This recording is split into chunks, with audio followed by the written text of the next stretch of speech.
അനധികൃത സ്വത്ത് സമ്പാദന കേസിൽ ADGP MR അജിത് കുമാറിന് ക്ലീൻ ചിറ്റില്ല. ക്ലീൻ ചിറ്റ് നൽകിയ അന്വേഷണ റിപ്പോർട്ട് തിരുവനന്തപുരം സ്പെഷ്യൽ വിജിലൻസ് കോടതി തള്ളി. കോടതി നേരിട്ട് പരാതിക്കാരൻ നാഗരാജിന്റെ മൊഴി രേഖപ്പെടുത്തും.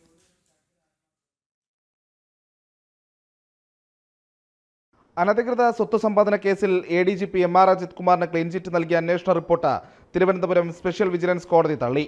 നേരിട്ട് പരാതിക്കാരൻ നാഗരാജിന്റെ മൊഴി രേഖപ്പെടുത്താനാണ് കോടതിയുടെ തീരുമാനം. വീട് നിർമ്മാണം, ഫ്ളാറ്റ് വാങ്ങൽ, സ്വർണ്ണക്കടത്ത് ആരോപണങ്ങളിൽ അജിത് കുമാറിനെതിരെ തെളിവ് കണ്ടെത്താൻ സാധിച്ചില്ലെന്നായിരുന്നു വിജിലൻസ് നൽകിയ റിപ്പോർട്ട്. ബാങ്ക് അക്കൗണ്ട്, സ്ഥിര നിക്ഷേപ രസീതുകൾ, ബാങ്ക് ലോക്കറുകൾ എന്നിവ പരിശോധിച്ചിട്ടില്ല. സ്വത്ത് വാങ്ങുന്നതിലും വിൽക്കുന്നതിലും സർവീസ് ചട്ടമനുസരിച്ചുള്ള അനുമതി ഉത്തരവടക്കമുള്ള ഔദ്യോഗിക രേഖകളും ഡിജിറ്റൽ വിവരങ്ങളും ഹാജരാക്കിയിട്ടില്ല തുടങ്ങിയ വാദങ്ങളാണ് പരാതിക്കാരനായ നാഗരാജ് ഉന്നയിച്ചത്. അജിത് കുമാറിനെതിരായ തെളിവുകൾ കോടതിയെ ബോധിപ്പിച്ചിട്ടില്ലെന്നും നാഗരാജ് കോടതിയിൽ വാദിച്ചു. തുടർന്നാണ് നേരിട്ട് പരാതിക്കാരന്റെ മൊഴി രേഖപ്പെടുത്താനുള്ള തീരുമാനം. അതേസമയം പരാതിക്കാരൻ ആരോപണം സംബന്ധിച്ച് എന്തെങ്കിലും ഒരു രേഖ ഹാജരാക്കാനായില്ലെന്നും വെറും ആക്ഷേപം മാത്രമാണ് നടത്തിയതെന്നുമാണ് അജിത് കുമാർ വാദിക്കുന്നത്. അജിത് കുമാറിന് ക്ലീൻ ചിറ്റ് നൽകുന്ന റിപ്പോർട്ടിൽ നേരത്തെ മുഖ്യമന്ത്രി ഒപ്പിട്ടിരുന്നു. റിപ്പോർട്ട് ഹാജരാക്കാൻ വൈകുന്നതിൽ വിജിലൻസിനെ കോടതി വിമർശിച്ച സാഹചര്യവുമുണ്ടായി. ഇതിനുശേഷമാണ് ഇപ്പോൾ റിപ്പോർട്ട് പൂർണ്ണമായും തള്ളിയിരിക്കുന്നത്.